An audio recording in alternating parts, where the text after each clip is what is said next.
computador não é o meu, né?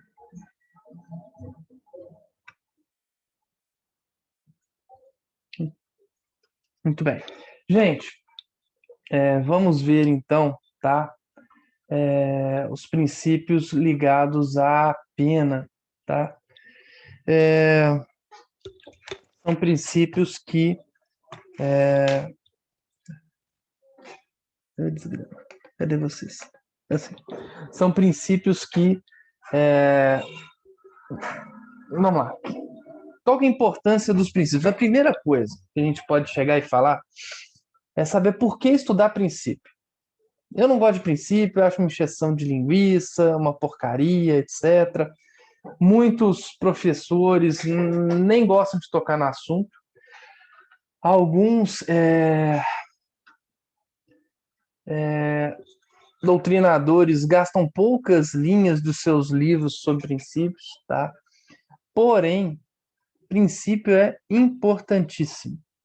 Importantíssimo para a gente entender a estrutura, tá? Que existe no sistema que você está estudando. Então, o princípio é importante para o direito penal, é importante para o direito civil, é importante para o processo penal, é importante para tudo. Por quê? Porque os princípios, eles são a base de tudo. O que vocês têm que entender, a gente volta a falar isso, é que o direito penal não foi imposto para ninguém. Nós vimos, por exemplo, a evolução da pena. Vimos que a pena saiu de uma coisa, se tornou uma coisa horrorosa, depois, naturalmente, na história da humanidade, ela se transformou em pena privativa de liberdade, não é? Como uma pena, e aí eu volto a falar, como uma pena, pelo menos no Ocidente, a pena é regra, não é? Há exceções com relação a isso. Muito bem.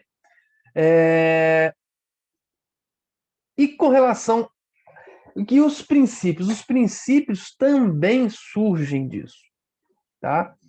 Os princípios, eles surgem justamente da dor, principalmente no direito penal, da dor do sangue da humanidade mesmo, tá? Por quê?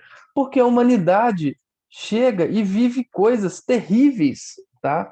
E que depois ele fala o seguinte: nossa, a gente não pode continuar com isso, beleza? Então vamos ver alguns princípios, tá, ligados à pena, para que a gente possa verificar qual que é o sistema. Ah, Filó, você falou que esse princípio serve só para isso? Não. Eu vou contar uma história para vocês que aconteceu comigo, tá? Alguns anos atrás. E é uma história completamente real. A história é a seguinte: eu estava na época, né? CPI, todo mundo fala que CPI não presta para nada, etc, etc, mas não é verdade, tá? CPI é uma maravilha, é um inquérito feito pelos parlamentares. E há muito tempo atrás existiu, depois vocês procuram na internet, uma CPI sobre o futebol, tá? E essa CPI do futebol veio para o Ministério Público aqui de Minas Gerais, na qual se transformou-se em duas ações penais. E eu defendi alguns dos acusados. Primeiro eu defendi um, consegui absolvição, e depois me contrataram, um outro réu me contratou para fazer e acompanhar a apelação junto ao Tribunal de Justiça, e a gente também conseguiu a absolvição desse réu, tá? E isso daí foi na quarta vara. E o que ocorre? O primeiro processo, ele correu com um juiz, Dr. Walter, que depois se tornou desembargador recentemente, e quando o Dr. Walter saiu, ingressou um outro juiz, eu não sei se foi logo em seguida ou não, etc., mas que era o contrário do Dr. Walter. Era bastante eu mando, eu tenho meu processo, eu vou chegar e tudo mais, etc. Muito bem. O que que eu fiz? Não é? Estava lá, e eram muitos advogados, acho que tinha uns 10 advogados, tanto os advogados tomavam a mesa toda, os réus ficavam lá fora e sentados lá na, na, na sala de audiência. E então chegou, e tinha acabado de ter a mudança, tá? Tinha acabado de ter a mudança processual penal, que mudou todo o procedimento. E assim, tinha 20 dias que isso tinha acontecido. Então ninguém sabia nada de cor nem salteado, não é? É lógico, eu já tinha estudado essas mudanças, eu tinha uma ideia do que era, tá? Mas eu não tinha assim um conhecimento profundo, porque, poxa, sei lá quanto tempo que eu, fora o que eu estudei na faculdade, o que eu estudei na pós-graduação, o que eu estudei em casa, o que eu estudei, e de repente muda tudo, você não sabe os artigos de cor. E aí o que que acontece? Chegou um momento, tá? Que o juiz chegou, já tinha acabado a instrução, ou seja, o que que é instrução? A colheita de provas, né? A coleta de provas, não a colheita de provas, a coleta de provas, né? Colheita é de fazenda, né? Muito bem. E então, não é? Existia a outra fase que era se as partes tinham alguma diligência complementar para fazer, ok? E aí então, olha só o que que o juiz fez. Muito bem. Ah, ele chegou, olha só, o titular do Ministério Público desta ação não está aqui. Então, eu vou chegar e dar vista para a defesa chegar e eu vou dar vista para o Ministério Público de 2 dias e dar vista também para a defesa em 2 dias manifestar se tem diligências a tomar ou não. Até aí, vocês vão falar assim, legal, vão dar 2 dias para o Ministério Público e vão dar 2 dias para a defesa. Mas aí, eu cheguei e falei, pela ordem, excelência. E aí, atenção, porque quando vocês querem ter a palavra numa audiência, vocês falam a palavra mágica pela ordem. E aí, é que nem o Sayajin, sabe? Que chega, pega toda a energia para ele e tudo mais, etc. Então você pega toda a energia para você e fala: a palavra é minha. Pela ordem, excelência. Tá? E aí, então, a palavra é sua. E aí, pois não, doutor? Eu falei, o prazo nosso vai ser comum, ou seja, 2 dias para todo mundo, ou 2 dias para cada advogado ou para cada réu. Não, 2 dias prazo comum, doutor. Aí eu, pela ordem, excelência, novamente, né? Aí, pois não, doutor. Excelência, eu tenho para mim o seguinte: olha, o Ministério Público vai ficar 2 dias com o processo. Então ele vai poder chegar, olhar o processo, levar lá para o gabinete, ter contato com todos os advogados, estagiários, todos os estagiários e membros do Ministério Público, etc., para requerer diligências. Nós vamos ter que ficar lá esquentando a barriga no balcão da secretaria, vendo o processo que é volumoso, eram vários volumes, acho que eram 8 na época ou mais. E nós somos 10 advogados, 15 réus ou mais, eu não lembro na época, né? Então, estou requerendo a Vossa Excelência que dê prazo individual, pelo menos para cada advogado, para que a gente possa ter a paridade de armas, a mesma oportunidade que o Ministério Público vai ter. Gente, nessa hora o juiz ficou fulo da vida, eu não sei porquê, é um requerimento normal. Falou: quer saber, doutor? O negócio é o seguinte: eu ia dar 2 dias para vocês. Vocês vão ter que fazer agora a alegação. Vão ter que fazer agora se vocês vão ter ou não, quais diligências vocês querem. Bem, eu esperava dos meus colegas que estavam lá, e tinham muitos advogados super famosos e tudo mais, etc., que eles chegassem e falassem: opa, pera aí. Né? Mas não. Eu lembro direitinho. Eu tô fulano de tal, pode começar. O cara tava com um códigozinho de processo, aquele minizinho, né, na mão, eu lembro até hoje, olhando assim para baixo e tal. Aí o sujeito chega e fala: poxa, doutor, mas a gente vai ficar prejudicado com a ação do colega. Eu olhei assim, filha da. Né? Pô, que bosta de advogado, né? Pensei, eu não gosto de falar palavrão, mas não tem outra palavra. Eu falei assim, não pode deixar. Por quê? Gente, eu lembrava que tinha o seguinte, uma das coisas, qual que é o princípio? Por que que é, e você está falando de princípio, o que tem a ver com princípio? Presta atenção, um dos princípios do processo penal que vocês têm que entender é que, primeiro, que quem tem que provar é o Ministério Público. A defesa não precisa provar nada. Quem tem que provar culpabilidade é o Ministério Público. A defesa não tem que provar inocência. Se o Ministério Público fizer prova nenhuma, você não tem que fazer prova nenhuma.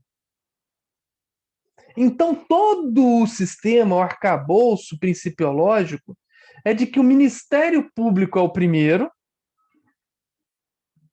e, por último, é a defesa. Porque se o Ministério Público não fizer nada, não provar nada, etc, etc, a defesa tem que falar nada. Entende? E eu lembrava que tinha um artigo novo, que eu não sabia onde é que estava, que falava justamente que primeiro a acusação, depois a defesa. Eu não sabia o artigo. Mas eu tinha já, desde a minha graduação, estudado o princípio de que a defesa é a última a saber. Então, sabia que todo o sistema falava, olha, primeiro a acusação, depois a defesa. Entenderam? Então, já estava espumando de alegria, porque eu consegui uma nulidade no processo. Não é? Porque ele estava obrigando a defesa a fazer na hora e estava dando depois 2 dias para o Ministério Público chegar e fazer as suas pedidos. Entendem? Como é que fica desproporcional isso daí? Eu estava até espumando, falava, não pode chegar na minha. Que eu vou falar de novo a palavrinha mágica. Pela ordem que conste, por favor, em ata, né? Aí o doutor fulano de tal pegou o processo, que era gigante, e começou lá a folhear. Acho que o juiz percebeu a besteira que ele estava fazendo. Eu estava assim, uma alegria, sério. Assim, eu estava revoltado, mas uma alegria ao mesmo tempo. Sabe quando você fica revoltado, mas feliz? Você fala assim, calma, espera. E aí, então, ele... Doutor, espera aí. Eu estou vendo que está faltando uma carta precatória aqui, e não sei o que lá, então vamos ter que suspender o processo, e não sei o que lá. Beleza. Aí eu assim, desgraminha. Tá bom, tá ótimo, né? Então suspendeu por mais de 7, 8 meses, nem precisava pela lei, não pode, depois vocês vejam o artigo 222 do Código de Processo Penal, mas suspendeu, abriu vista, eu fiz depois de 6, 7, 8 meses, fiz um pedido lá para vista individual, me foi dado, até 5 dias na época, eu lembro direitinho.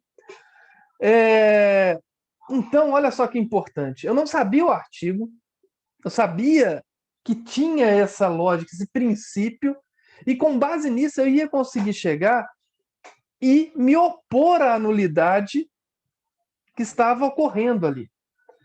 Tá bem? Ou seja, significa o quê? Que mesmo a lei mudando, você consegue chegar e trabalhar isso. E mais do que isso, a lei, às vezes, ela pode ser ilegal. Ela pode ser inconstitucional. Não pode? E se ela for inconstitucional, como é que você vai bater de frente com a lei? Através dos princípios. Conseguem ver? E aí, então, gente, vocês depois, lá em leis penais especiais, vocês vão estudar, por exemplo, a lei de crimes hediondos, que num primeiro momento foi considerada constitucional pelo STF. E depois de 10 anos foi considerada inconstitucional, porque o era. É só um exemplo, tá?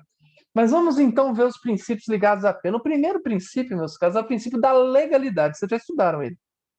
Mas é sempre muito importante, não é? Que tem aquele nulo crimes, nula pena sine lege, é isso? Ou seja, traduzindo, não há crime nem pena sem prévia combinação legal, né? Deixa eu ver aqui se eu consigo, porque esse aqui, o teclado dele está aqui do lado. Deixa eu ver se eu consigo colocar aqui para gente o Firefox. Consigo. E aí eu vou colocar aqui a Constituição Federal. Opa, esqueci, desculpa. Constituição Federal.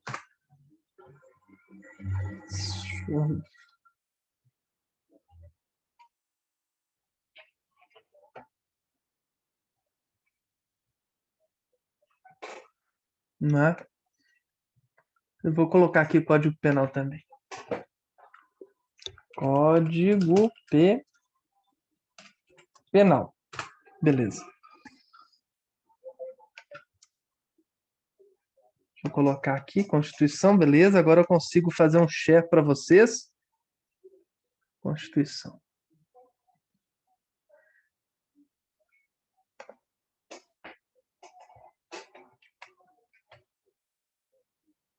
Isso.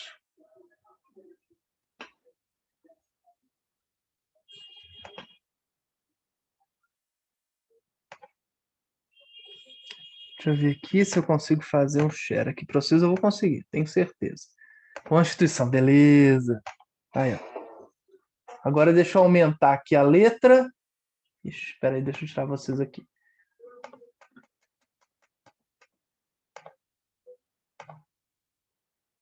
Acho que agora... Deixa eu ver se ficou bom aí. Eita. Vamos lá. No artigo 5º.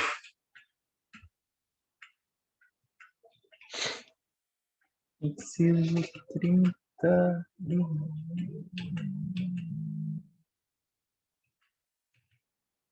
Ah, sensacional. Todo mundo lembra do artigo 1º do Código. Alguém lembrou aqui, inclusive, não foi? No chat. Eu não sei quem foi. Deixa eu ver aqui. Foi o... Deixa eu ver aqui. Cadê? Tá aqui no chat. Foi o Gabriel. Artigo 1º do Código Penal. Não há crime sem lei. Não há crime sem lei anterior que define em prévia combinação legal. Perfeito. Só que, olha só, isso aí está na Constituição, que está inclusive acima, não é? Do nosso Código Penal. Não é? Olha só, o princípio da legalidade, mais do que estudar no Código Penal, a gente tem que estudar na Constituição. Eu sei que todos os professores, livros, etc., não tá, mas eu gosto, a Constituição está acima, então vamos estudar lá. Não é? Olha, não há crime sem lei anterior que defina, nem pena, e aqui que importa para a gente, não há pena sem prévia cominação legal. Estão vendo aqui? Artigo 5º, inciso 39, e, logicamente, nós temos também o artigo, não é? 1º, que traz aqui, deixa eu tirar vocês aqui da frente, tá? Não há crime nem lei anterior que defina, não há pena sem prévia combinação legal, não é? Eu lembro direitinho o primeiro dia que a minha professora de penal chegou, sentou na mesa e falou isso. Falam, está no artigo 1º, de cabeça, né? E aí eu fiquei assim, uau! Né? A Palova, minha querida professora de penal, top demais. Lembro até hoje, 1996. Nessa fila, não tinha nem nascido, faltava 10 anos para nascer. Tá bom, já falando sobre isso, não preciso humilhar, vamos em frente. Não é? Gente, por que existe esse, qual que é a função, tá, do princípio da legalidade? A principal função do princípio da legalidade é o quê? É proibir, não é, o abuso de direito penal. Tá? Por quê? Porque se não há, gente, se não há... Antigamente, como é que era antigamente, né? Antigamente, imaginem só o seguinte, vamos ver aqui. Deixa eu ver quem que tá aqui. Tem alguém com... deixa eu pegar o João Vitor. Muito bem, João Vitor, muito bem. Eu sou o rei, tá? Você é um súdito. E aí, então, eu chego e falo, caramba, o cara está... Aconteceu comigo. Eu vou usar o primeiro exemplo, depois eu vou falar o que aconteceu de verdade na minha sala, muitos anos atrás. Mas olha só, o João está de camisa regata. E eu como rei, dono e senhor desta sala, não gosto de camisa sem mangas. Aí eu pergunto pro João, João, onde estão suas mangas? Aí o João fala assim, vai, manga? Não, não, põe aí, pô, não avacalha o meu exemplo, não. Põe aí, levanta aí, muito bem. Por que eu tô contando esse caso e esse daí é verdade, gente? Sábado de manhã que eu tinha aula sábado, eu tava no quarto ou terceiro período, tinha um professor que era bravo pra caramba, era juiz na época, depois virou desembargador e tal, teve um maior rolo com ele dentro do TJ. E aí, então, um calor do cão. Eu acho que era de fevereiro. Tava na primeira, segunda semana, muito calor, muito calor, muito calor. E aí, então, chegou o Hanan, meu colega querido, Hanan, e ele é do interior, com aquele sotaque forte, né? E ele chega, tranquilo, normal, ele chegou, sei lá, meia hora atrasado, não tem problema. Professor de terno na frente, aquele calorão. E na PUC Contagem eram uns galpões assim, não tinha ventilador, mas era só, não tinha ar-condicionado, não tinha nada, né? E aí tinha aqueles exaustores, pra vocês terem ideia, aqueles exaustores mesmo, gigantões, assim, de. E tal. Aí chegou o Hanan, o professor para a aula e fica olhando ele assim, subindo era tipo um tabladozinho assim, sabe? Aí o professor assim, meu caro, professor, bom dia, tudo bom? Desculpa, né? Tal, onde estão suas mangas? Aí assim, manga, professor? Eu não trouxe nenhuma manga, não. Onde estão suas mangas, rapaz? Como assim? Manga, professor? Eu não trouxe nenhuma manga. O senhor queria manga? Eu trazia pro senhor, tive lá não sei aonde, etc. Mas não sabia que o senhor queria manga, não. Aí ele disse, porque é um absurdo um aluno de direito vir para a aula sem as mangas e não sei, começou a falar. Aí todo mundo assim, né? Vocês já imaginam, né? Vergonha alheia e você não pode defender o colega, porque senão você, não é? E tal, o senhor não venha mais sem mangas. Aí não precisa nem falar. Todo mundo que encontra com o Hanashi fala: onde estão suas mangas? Não é? Hoje é um brilhante advogado e tal. É só por isso que eu. Então, imagine o seguinte: eu sou o rei, o João Vitor está sem as mangas, por isso que eu lembrei dessa história, porque foi real, aconteceu com a gente. E aí então eu falo: olha, Tiago é o executor. Boa. Pode ir, João. Boa. Combinado, hein? Tá combinado, então. E eu vou ficar muito feliz de ser assim. Tomara que não seja, até porque estou torcendo para que seja bem quente, porque se for mais pro final do semestre, aí você vai passar frio, eu não quero que você passe, até porque não. Aí o que que acontece? E aí o que que acontece? Eu falo o seguinte, Thiago, você que é o executor, pode matá-lo. Por quê? Ah, não. Porque eu acabei de chegar e criar o crime de que quem usa blusa sem mangas deve morrer. E acontecia isso. Eu sei que é um exemplo ridículo, absurdo, etc. Mas acontecia isso antigamente. E então, não é? Criou-se o exemplo, né? O exemplo não, o princípio, a lei, de que só poderia existir. Aliás, o pior é o seguinte: às vezes já existiu o crime, né? Já existiu o crime, porque e a pena também não poderia ser mudada, porque, olha, o João cometeu isso? Nossa, mata ele. Não, não, a pena é só de chibatada. Não, estou mudando a pena agora. Entendem? Como é que era antigamente? O rei mandava. O dono, o senhor das terras, etc., o senhor feudal, etc., era desse jeito. E então surge, não é, essa regra, não é, esse princípio da legalidade que chega e estabelece que não há crime nem pena sem prévia combinação legal, ok? Tranquilo? E o que também, não é, está ligado, sem dúvida nenhuma, ao princípio além de ser da legalidade, da anterioridade. Então já tem que ter a pena prévia antes da execução da conduta ilícita, não é? Ou seja, tem que também ter uma lei anterior que defina tanto o crime quanto a pena. Tranquilo? Princípio da legalidade e anterioridade, vocês já viram, é só uma recordação muito simples e tudo mais, né? Gente, existe, tá? O próximo princípio que a gente vai ver é o princípio da personalidade, tá? E o princípio da personalidade chega e estabelece que a pena não pode passar da pessoa do condenado, tá? Também chamado, tá? Princípio da pessoalidade, tá? Ou da intranscendência, alguns falam, tá? Ou seja, a pena não pode transcender ao condenado, não pode transcender a quem cometeu o ilícito. Por quê? Porque antigamente, faz de conta, né? E faz de conta não, porque acontecia, as pessoas eram. Ah, João, já matei o primeiro aí, né? Já quis matar o primeiro, só que nem o Alisson, né? Já quis matar o primeiro. Não matei, né? Mas já quis. Pelo menos não é o último, né? Tem pra ele matar isso também. Vamos mudando, né? Tá mudando.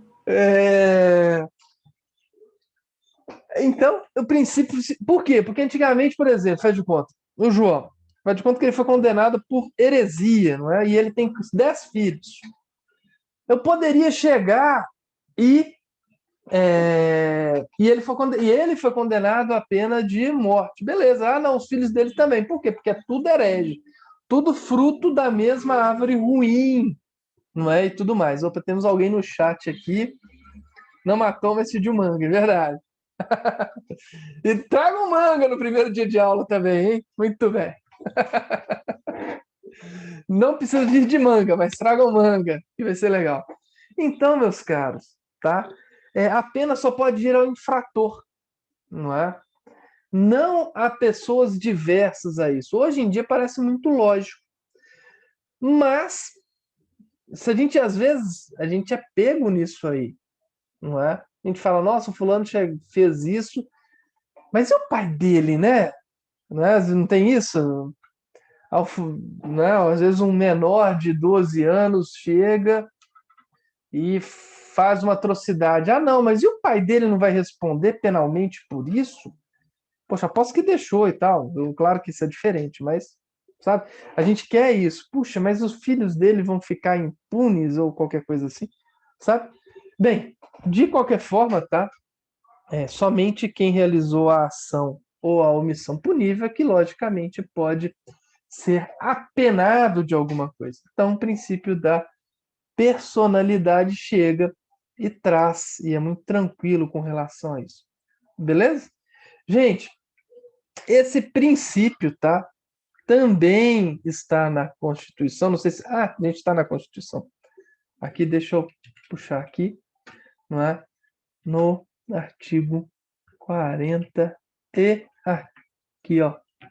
Estão vendo a dificuldade que eu tô tendo, tô apanhando, porque o teclado fica aqui do lado, ó. O teclado fica aqui do lado, o negócio aqui, mas vamos lá. Aqui, ó. Nenhuma pena passará da pessoa do condenado. Estão vendo aqui? Estão vendo? Podendo a obrigação de reparar o dano, podendo a obrigação de reparar o dano e a decretação de pedimento dos bens nos termos da lei ser estendidas aos sucessores e contra eles executados até o limite do valor do patrimônio transferido. Não é? Por quê? Porque, deixa eu explicar para você, quando a pessoa morre, lembra do Sayajin de novo? Então, imagina o seguinte, a pessoa morreu, o que acontece? Todos os bens vão para o Monte Mor. Monte Mor, ele chega e suga todos os bens da pessoa. Muito bem. E esse Monte Mor, ele é dividido por sucessores. Beleza? Na hora, é tipo automático. Pá. Muito bem. Por isso que tem a comoriência que vocês estudam, quem morreu primeiro, quem morreu segundo, sabe? Não sei que elas já se estudaram ou não, mas imagino que sim, se morreu na mesma hora, se não morreu e tal. Muito bem. Mas onde então isso acontece? Só que às vezes o sujeito praticou um crime, não é? E ele foi condenado civilmente. Lembra que a gente falou da consequência extrapenal, não é? Então ele teve uma... Muito bem. A pena penal dele morreu com ele. Ele morreu. Beleza. Consequência penal. Mas essa penal, ela continua no cível até o montante desse monte mole. Então, se tiver R$ 1.000 lá, os sucessores vão responder por esses R$ 1.000 que estão no monte mole. Se o cara deixou 1 milhão, ele pode responder até por 1 milhão e assim vai. Ok? Perfeito? Entenderam direitinho? Sim ou não? Sim? Beleza. Maravilha. Gente, outro princípio que é muito importante, tá? É o princípio da individualidade. Princípio da individualidade. O princípio da individualidade, ele chega e tem que... cada infrator, tá? Ele deve receber uma pena proporcional à conduta que ele teve. Ok? Filó, explica isso. Vou explicar. Inclusive, saiu uma jurisprudência tem uns 2, 3, 4 dias no STF sobre o assunto. Faz de conta que o sujeito foi pego traficando, ok? Ok. Então, imagine que um cara é primário e tá com, sei lá, 1 quilo de maconha. Beleza? Beleza. Primário, bons antecedentes, certo? Foi preso com 1 quilo de maconha. Bom. Já o outro, ele não é primário, é a 5ª vez que ele é preso por tráfico de drogas e também estava com 1 quilo. Será que ambos merecem a mesma resposta penal? Não, porque um já não é primário, não tem bons antecedentes, não é? Ou seja, a conduta contra a lei dele é muito maior. Já o outro não. Um outro exemplo que aí, esse que saiu na jurisprudência agora. Imagina um sujeito que é primário, os dois sujeitos, primários, bons antecedentes, etc. Maravilha. Um foi pego vendendo com 50 gramas de maconha. O outro com 1 quilo. A resposta penal tem que ser o mesmo? Não. E aí o STJ chegou e decidiu exatamente isso. A resposta penal pode ser diferente. Entendem? Então, meus caros, o princípio da individualidade quer justamente isso. Quer que cada um tenha a resposta na medida justa da sua conduta. Ok? Porque senão, por isso é que muita gente chega e não entende. Poxa, como é que um cara toma 10 anos e o outro 12? Justamente por causa do princípio da individualidade. Porque um já cometeu outros ilícitos e o outro não. Porque a conduta do sujeito, um matou com requintes de crueldade, ficou lá 6 horas torturando a pessoa até matar. O outro não. Entende? E as pessoas acham que tem que ser matemático, e não pode ser matemático. Não é? Para chegar à pena e ela ser justa, deve-se analisar todos os elementos de conduta. Entendem? Sim? Ou não? Tranquilo? Isso também está na nossa Constituição. Deixa eu... Ei, desgrama. Quando traz aqui, ó, a lei regulará a individualização da pena e adotará, entre outras, as seguintes. Não é? E aí, meus caros, eu já trago para vocês, eu não sei se a gente falou, acho que não, o princípio da humanidade. Falamos sobre ele ou ainda não? Não, né?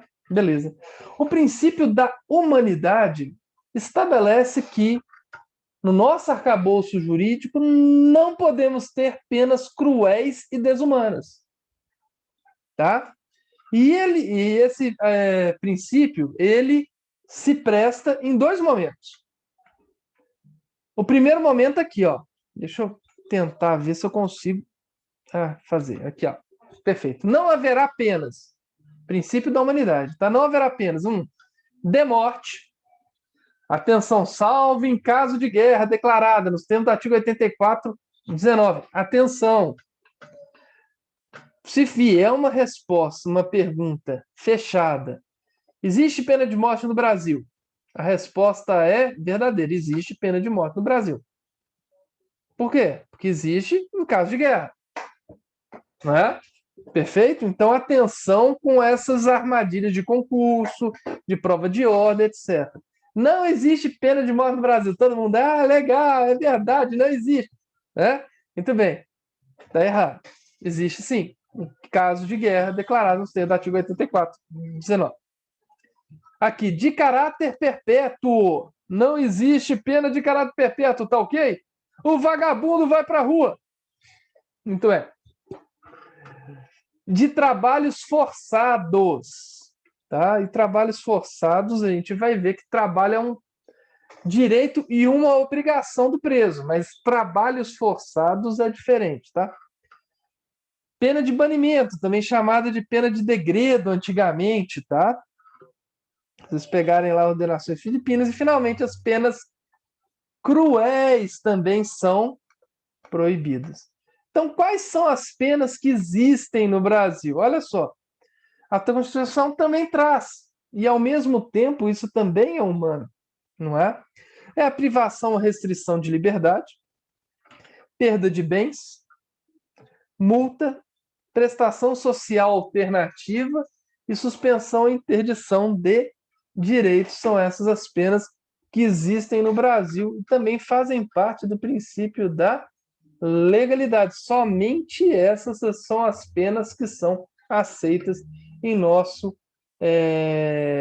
arcabouço jurídico. Mas falando, então, com relação ao princípio da humanidade, não é? Significa, então, que a gente deve assegurar tanto a integridade física como moral daquele que é apenado. A pena não pode ser desumana. Ok? Tranquilo? Professor, Manda. pode-se dizer, então, que esse princípio ele é como se fosse uma limitação da aplicação Sim, de certas penas, por exemplo? perfeito, claro. A pena não pode ser desumana, perfeito. Ela limita a ação, inclusive, do legislador. Ela limita a ação do legislador. Você pode ver o artigo 28 da 11.343, que não traz, eu já trouxe para você, salvo engano, ele não traz pena de prisão, nem simples, nem nada, etc. E não traz pena de multa, só traz já medidas alternativas, e isso daí é muito interessante, não é? Então o legislador já fica o quê? Opa, isso eu não posso, isso eu não posso, isso eu não posso. Então é justamente um limitador do Estado, na sua gana, na sua vontade de punir. Vamos, beleza? Obrigado. Obrigado a você. Gente, mais um princípio. Princípio da inderrogabilidade. O que é esse princípio traz? Significa o seguinte: se o Estado, na sua função de juiz, chegar e verificar a ocorrência da infração penal, e, logicamente, depois de um julgamento, etc., tá? Ele não pode deixar de aplicar ao agente condenado a sanção prevista. Ok? Mesmo que seja uma sanção mínima. Tá? É claro, se prescrição chegar e tudo mais, aí é diferente. Mas, tirando isso, tá? Isso não afasta de jeito nenhum esse princípio. Então, se o Estado juiz chegar e verificar a ocorrência de uma infração penal e, ao final, dentro de um processo, entender que ele é culpado, ele não pode chegar e deixar de aplicar a sanção estabelecida para a prática dessa pena. Ok? Tranquilo? Podemos ir? Avançar ou não? Sim? Beleza. Dá um exemplo. Claro, dá um exemplo. Imaginem só o seguinte. O sujeito praticou crime punição do artigo 28 da Lei 11.343. Uma das penas é a pena de advertência sobre os efeitos das drogas. Vocês lembram disso? A gente viu? Uma das penas é a advertência sobre os efeitos das drogas. Então, o juiz tem que advertir o condenado dos efeitos das drogas. Muito bem. E aí, então, o que acontece? Tá? O sujeito chega, então responde o artigo 28, afinal, o juiz aplica qual que é a sanção? Advertência sobre os efeitos das drogas. O juiz tem que aplicar essa pena, mesmo que ela seja mínima. Ele não pode deixar de aplicar, não vou deixar de aplicar, porque a advertência, não, tem que aplicar. Como é que o juiz pode fazer isso? De um monte de jeito. Pode ser verbal, pode ser por escrito, não é? O juizado especial aí de Lafayette faz por escrito. Sabe? É desse jeito. Não sei se esse exemplo foi bom. E se está claro. Foi sim, legal. Obrigado. Gente, tem um princípio ligado a você, Luiz. Tem um princípio muito legal, que é o princípio da proporcionalidade. Significa que a pena ela tem que ser proporcional à conduta. E esse é um grande problema, porque o legislador sempre tende, quando acontece uma desgraça, a chegar e aumentar a pena achando que isso vai evitar o crime. É a mesma coisa, tem que ter fim do foro privilegiado. Adiantou alguma coisa? Não, só está piorando. E pior, né? Está começando a haver a perseguição de várias autoridades. Vai dar problema aí, vocês vão ver. Tem que ter o fim, tem que ter prisão após segunda instância. Já teve, ficou uns 3 anos. Adiantou alguma coisa? Porcaria nenhuma. Só aumentou a quantidade de injustiças, e isso aumentou. Não é? Inclusive, acho que eu mandei para vocês uma. Assim, não tem nada a ver com prisão de segunda instância, mas uma que o sujeito ficou, acho que 19 anos preso, né? Um tempão preso aí, descobriram finalmente que o sujeito era inocente, não é? Muito bem. Mas o princípio da proporcionalidade, ele chega e estabelece que a pena, então, deve ser proporcional, tá, à conduta. Ou seja, a sanção ela precisa ser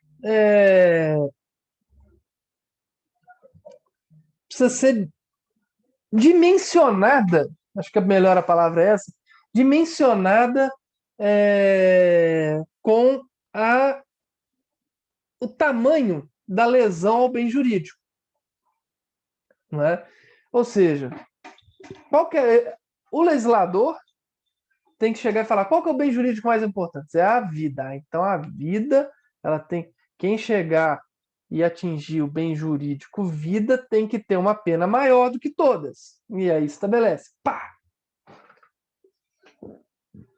Qual que é o outro bem jurídico mais importante? É tal.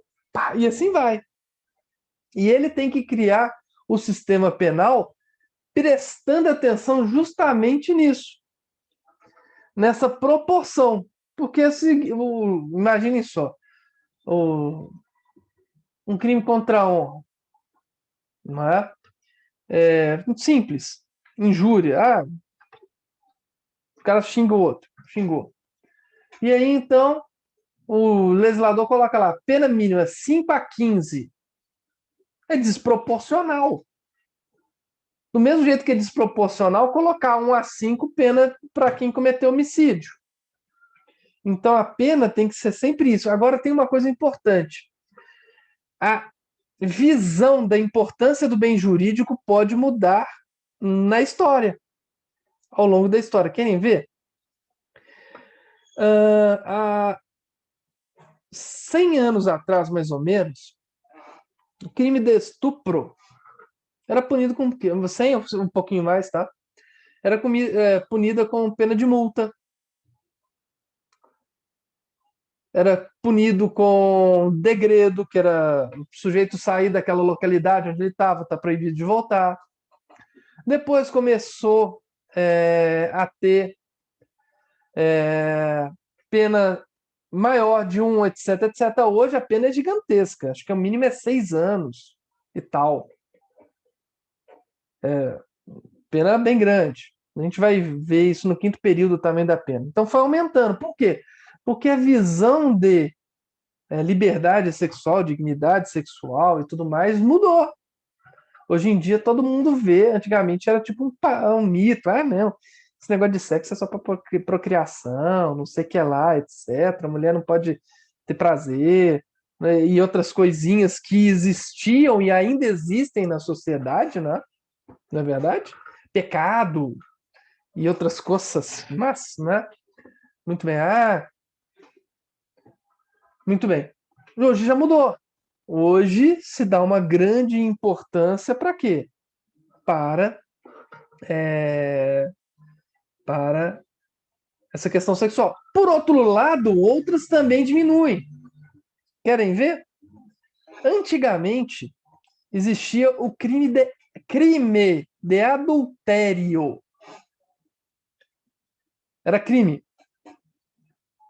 Então, aquele que era chifrado ou aquela que era chifrada era vítima, né? E o chifrador era o autor, não do chifre, mas do crime de adultério. E acho que isso foi em 2005, tá? Vamos até ver. Vamos colocar isso aqui na tela. Como diz o Datena, né? Vamos colocar aqui na tela para vocês verem que é verdade. É o 240, acho que é isso. Deixa eu ver se a minha memória tá boa. Deixa eu ver aqui. Opa, é aqui do lado.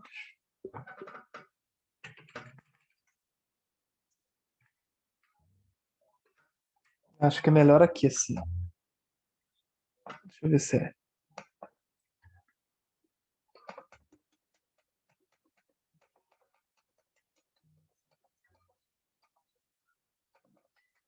É depois, 240, se não me engano. Vamos ver se é.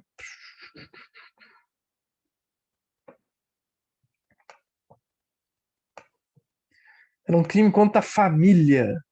Ato obsceno, etc. Paraná, isso aqui, ó.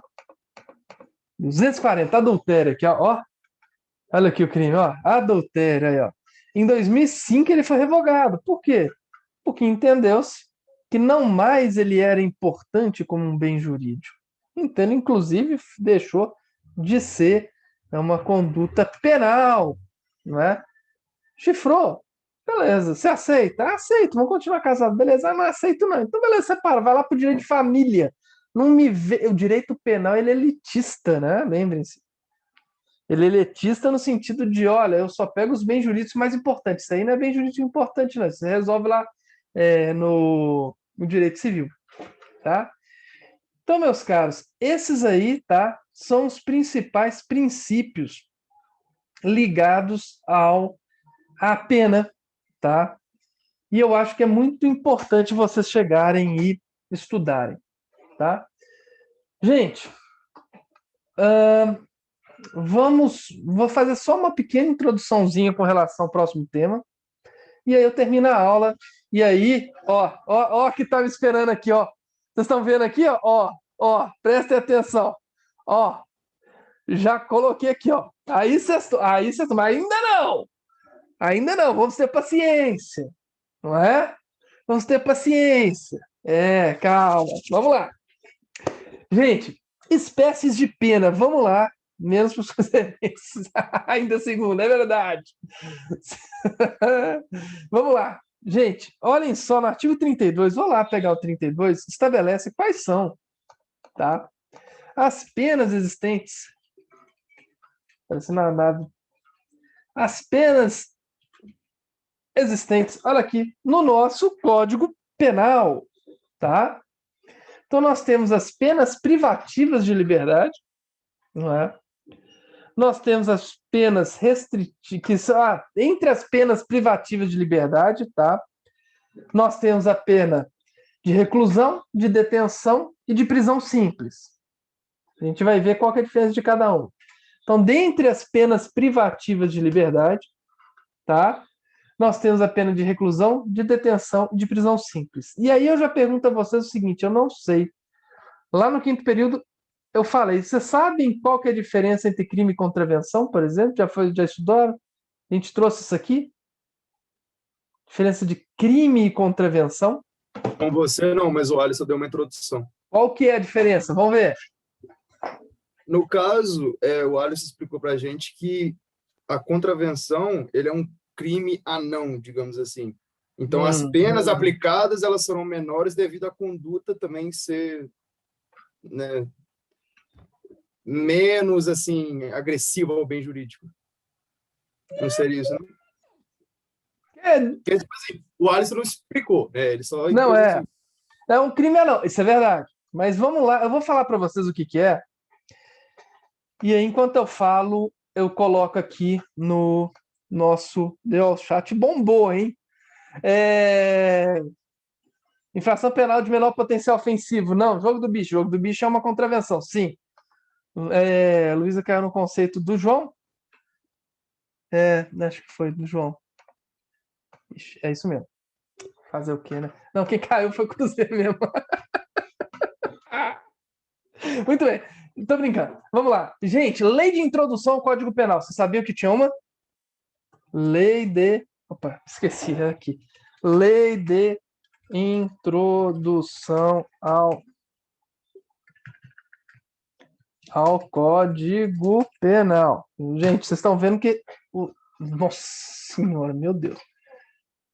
Lei de... Deixa eu tirar vocês aqui da frente que vocês estão... Professor. Introdução. Nossa Senhora, introdução. No meu código aqui, tem um negócio que chama exposição de motivos, é isso? Não, não é. É a lei de introdução ao Código Penal.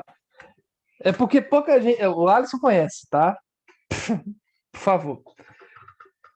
O lei de introdução, deixa eu só explicar primeiro para vocês entenderem. Qual que é a lei de introdução ao Código? O que que ela fala? Olha só, resumindo. Presta atenção aqui no tio. Resumindo. Qual que é a diferença? Crime é infração penal que a pena é de reclusão e detenção. Crime é infração penal que temos pena de reclusão e detenção. Isso é crime. Conceito legal de crime. Tá? Conceito da lei de crime. E contravenção é que a pena estabelecida é pena de prisão simples ou de multa. Onde é que está isso? Está na lei de introdução ao Código Penal. Vamos voltar, vamos lá agora ver. Aqui, ó. Opa, é aqui. Aqui, ó. Considera-se crime a infração penal que a lei combina a pena de reclusão ou detenção, quer isoladamente, alternativamente, com a pena de multa. Estão vendo aqui? Está no artigo 1º dessa lei de introdução ao Código Penal. Viram aí? Contravenção à infração penal que a lei combina isoladamente pena de prisão simples ou de multa. Ou ambas. Tanto faz. Filó, qual que é a diferença de reclusão, detenção e prisão simples? A gente vai ver durante o semestre. Calma. Mas vou adiantar para vocês que é a forma de cumprimento. Tá? Tá bom?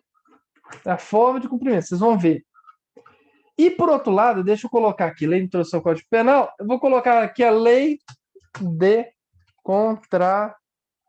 Nossa Senhora. Contravenção. Vamos ver se... Isso, lei de contravenções penais. Olha aqui. Ó. Lei de contravenções penais. Olha só, por que eu falei que não é o quantidade... Então, para ficar claro... Deixa eu parar esse top aqui. Para ficar claro, a diferença entre crime e contravenção não é a quantidade de pena, mas a qualidade de pena. Entendem? Por quê? E aí eu vou mostrar para vocês. Porque tem contravenção que a quantidade de pena é muito maior do que a quantidade de pena de crime. Olha só. Aqui é a lei de contravenções, tá? Não é? Aqui, ó. O Greco entende, inclusive, que ela nem teria sido recepcionada. Mas olha só. A gente tem aqui, ó, pena de prisão simples. Estão vendo aqui? 6 meses a 2 anos. Enquanto isso, a gente tem no Código Penal, infrações penais, deixa eu pegar aqui um... Aqui, ó. Eu estudei hoje com os meninos aqui, ó. 3 meses a 1 ano.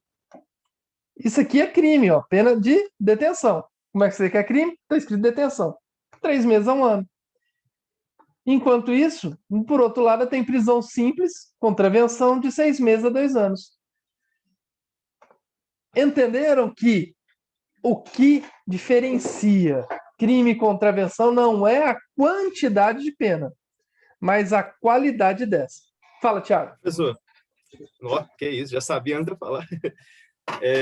Mas aí, então, essa qualidade, aí vai entrar a questão do regime, então. Exato. E a forma de cumprimento. Vai diferenciar. Regime e forma de cumprimento. A gente vai ver isso. Então, por exemplo, nas penas, dentro dos crimes, o regime, eles podem ser mais rigorosos, né? Exato. E na contravenção, o contrário. Aí seria isso. Então. Perfeito. Perfeito. Por enquanto, isso basta para você saber. Perfeito. Tá? Muito bem. Voltando, então, às penas existentes. Deixa eu ver no chat se alguém... amei. Tá. Olha só. Para você ter ideia, tem pena de... Vocês viram de 2 anos? Mas tem contravenção que a pena máxima chega a 4 anos, tá? Quantidade de pena é diferente. Vamos lá fazer um share e vamos lá e tudo mais. Gente, além disso, né, a gente está no artigo 30, estamos vendo o artigo 32, só para falar, deixa eu ver aqui. Temos penas restritivas de direito, tá? Sendo que essas penas restritivas de direito, elas, dentro do Código Penal, elas se dividem em prestação pecuniária, está lá no artigo 43, prestação pecuniária, perda de bens valores, prestação de serviço à comunidade, interdição temporária de direitos e limitação de final de semana, tá? Elas se dividem em 5. E por fim, não é? Nós temos aqui a pena de multa, tá? Restritivo de direito vocês encontram, vamos ver lá, tá? Onde fala. Aqui, ó, 43 aqui, ó. Ó, que beleza. Aqui, ó. Pena restritiva de direito. São penas restritivas de direito. São prestação pecuniária, perda de bens e valores, limitação de fim de semana, prestação de serviços à comunidade, cidades públicas, interdição temporária de direitos, limitação de fim de semana, tá? Só para vocês saberem que onde é que tá, tá? Deixa eu ver, tem um chat aqui. Restritivo de direito se descumprir da prisão, não. As penas restritivas de direito, elas são substituídas. O sujeito é condenado a uma pena de privativa de liberdade e ela é substituída, essa PPL, pena privativa de liberdade, por uma restritiva de direito. Tá? Perfeito? Então, e temos a pena de multa, tá? Que ela varia, e tem um sistema de dias multa, que aí vocês vão ter que chegar e fazer, sim, vão ter que fazer conta, né? Eu vou explicar para vocês que ela vai de 1 a 360 dias multa no Código Penal, né? E cada dia multa pode ser de 1/30 do salário mínimo até 5 vezes o valor dele. Sinto muito, Thiago. Muito bem.